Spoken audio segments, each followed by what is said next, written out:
Craig, obviously it's another big one. They're all big games, aren't they? How's the mindset going into this one after last weekend? Well, nothing really changed after last weekend, so yeah, I mean, I think they trained well this week, lively enough, and I mean, going to Aberdeen's difficult, of course, but went up there early in the season and won, and that's our intention again.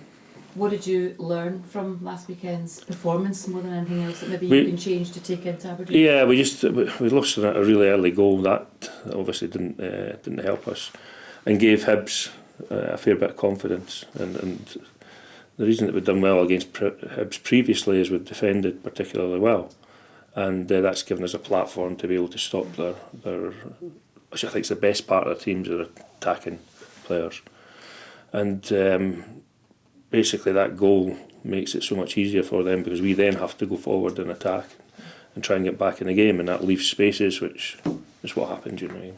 Is there a danger that your confidence has been knocked because of that going into the weekend? No.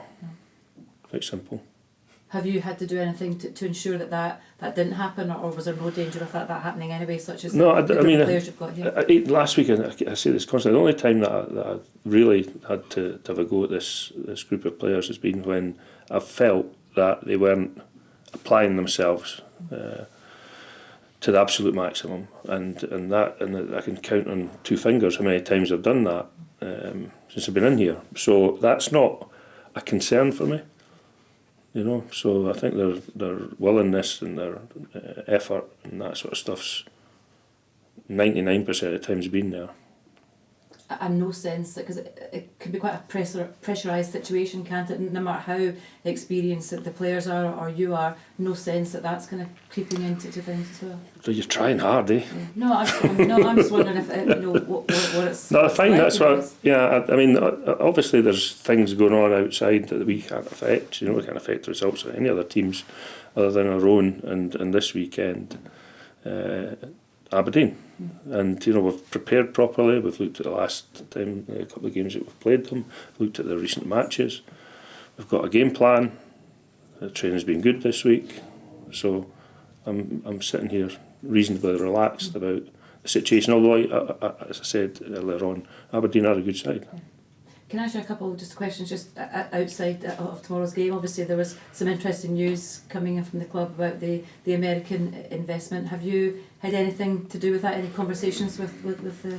I've spoken to Jeff a while ago about it, but I mean, listen, what influence can I have over I have over that? So I mean, for me it's going on in the background. I'm not even thinking about it, and if it does happen, I don't know when it will happen. So I don't think that I need to focus at all on that at the moment. I think that making sure that the team are in good shape's the most important thing. And just a final one from me on VAR, the dreaded word.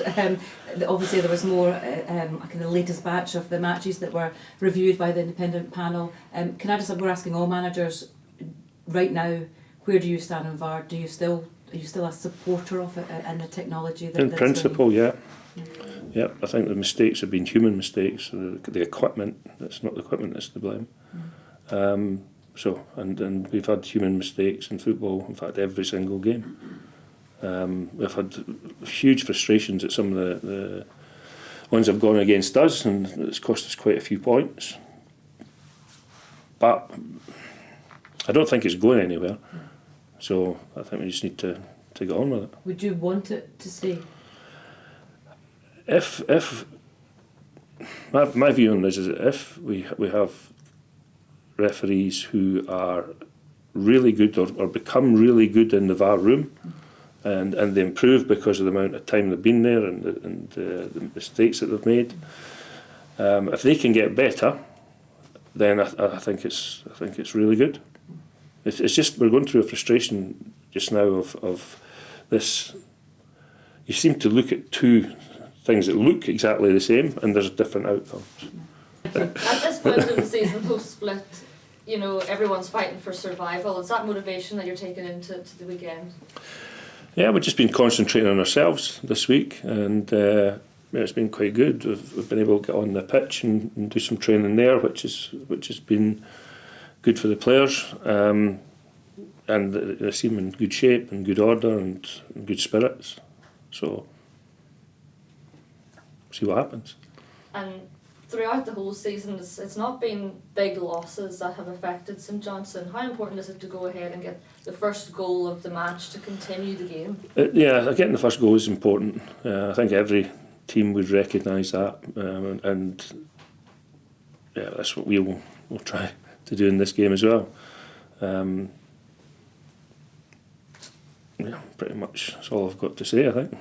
And then expecting from Aberdeen on the pitch, what sort of game do you think you're going to be facing? They've been in reasonably good form recently, and they've obviously got the threat in the front line of Miofsky and the guys in behind them. But I think we're capable of scoring goals against them, so that'll be our intention, as I'm sure Peter's intention will be scoring goals against us. So. Go ahead, Phil.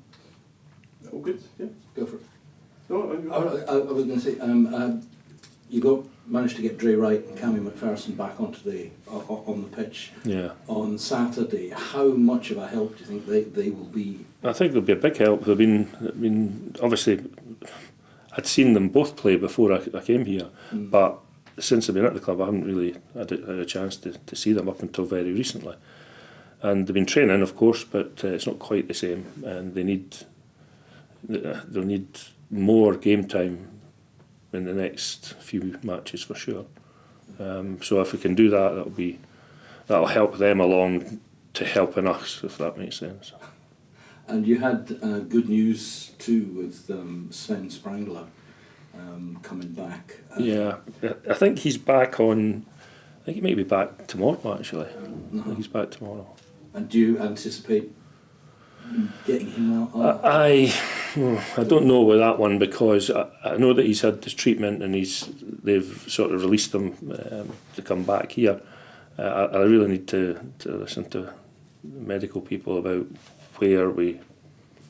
what we do with him, or if we need to do an awful lot with him before he can get into the team. So that'll depend very much on what happens when he comes back. Yeah.